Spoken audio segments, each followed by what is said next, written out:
Everybody, Professor Doom here. Good afternoon to you all. So I just got off on my break from work and I come home to an alert regarding the USS Carney and several other vessels that came under attack by Houthi rebels out of Yemen.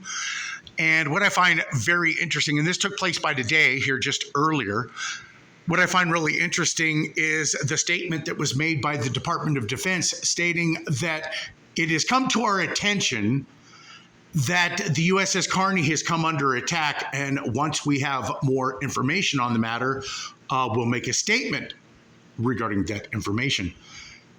You have direct line communications with a U.S. naval vessel, and the best you can do is once we know more, we will tell you. I think you have a direct line communication. I think you know exactly what's going on. Well, here's the interesting thing. You have aircraft, a military aircraft that's been flying all over the Mediterranean for weeks and weeks. I can show you all of the snapshots that I've been taking of Germany, France, Spain, the UK, the United States, and we could keep going on and on. And those aircraft have been flying all over the Mediterranean.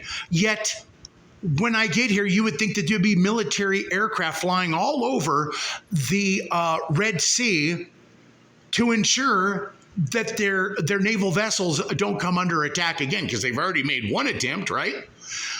Well, I'm not finding any aircraft in the air. And how come there's no reports about military aircraft that were dispatched to the area? I'm not finding any aircraft in the area. I find very interesting. But the reports are that so far, that there were drones and missile attacks against not only a UK vessel, but several other vessels in the Red Sea, and of course, what I've mentioned, the USS Carney.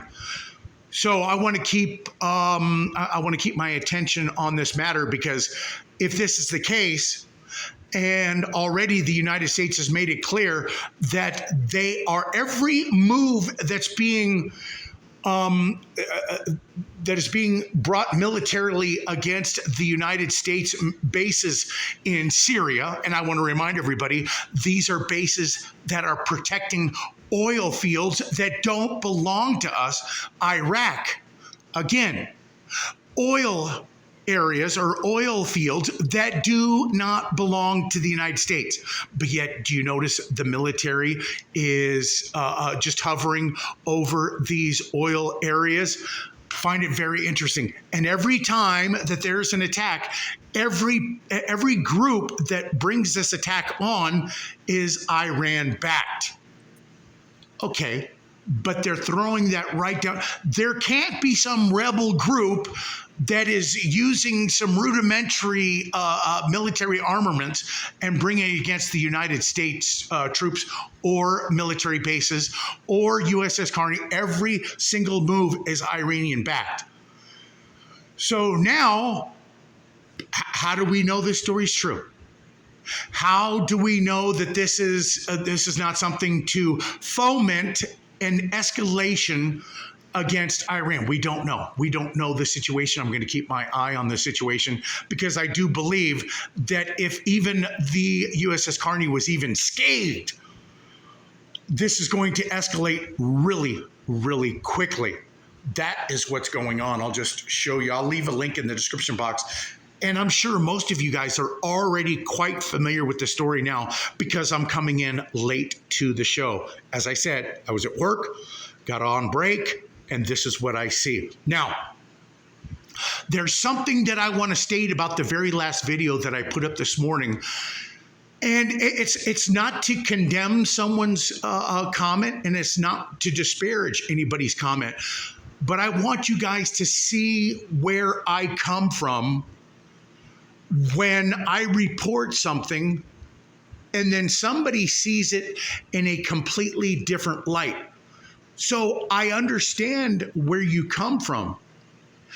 but I want you to see it in a possible different light so you understand of the different possibilities to a story.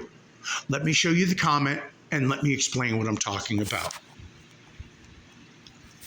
Just brought to you this morning this IT administrator out of New Zealand who a few days back had come out revealing some data that came to his attention while he was in the capacity of his administrative job in New Zealand. I am not going to state what that was. I'm going to let you guys go to my backup channel, Rebel Yes 23, in case you haven't seen it, because that's where I present to you that he reveals information that he came across, some data.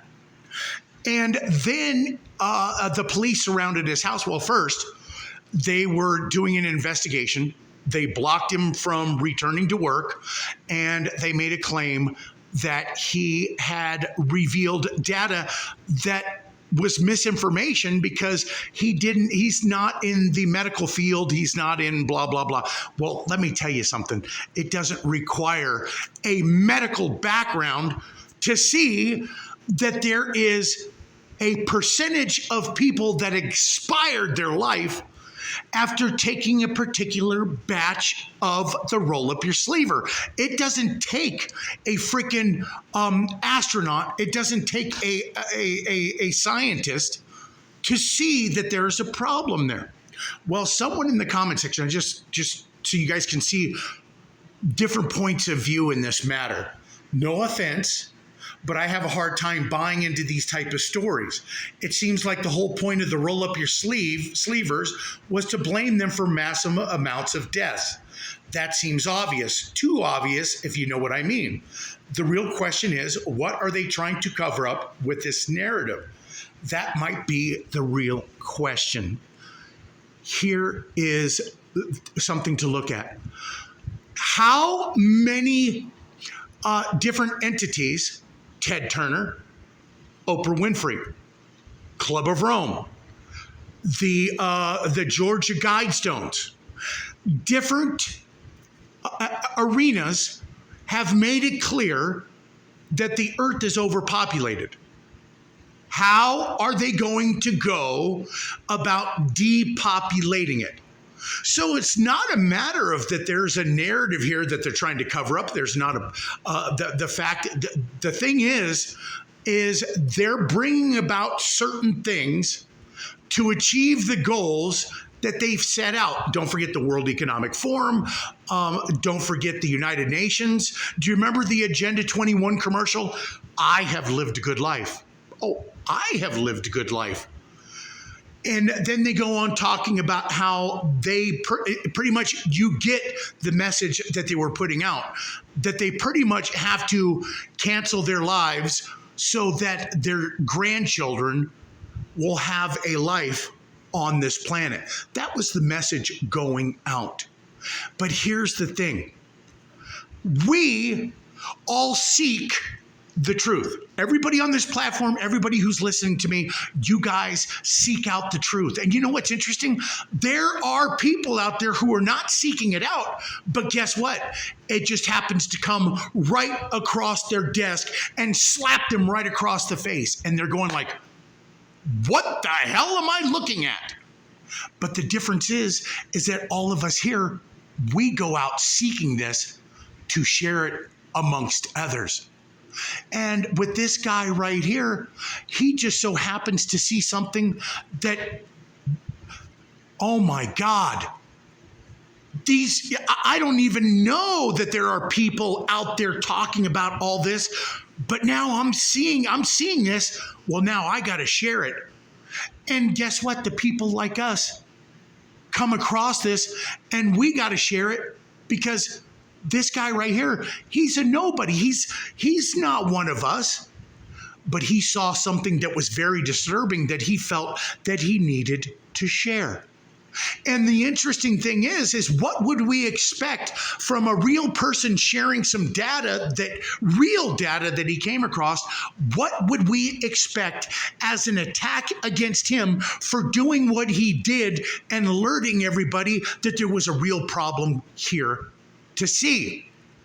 Oh, he's spreading misinformation. That's exactly what they're doing to all of us right here on social media platforms. We need to shut all of these conspiracy theorists down because they're spreading misinformation. That's according to their words. So how is it that they're doing that to us and calling us misinformation spreaders? And what they're saying about him is that he is spreading misinformation. Well, that's exactly what they're saying about us. If they're saying about us and they're saying it about him and he's not even on our platform, well, guess what? I think that what he's saying is absolutely fact. I believe it to be true. You know why? Because it's happening to me. It's happening to you. It's happened to every single video creator, and it's happened to every single person who's lost their YouTube channel and now finds himself having to upload videos on another platform. Does that make sense? Thanks, everybody.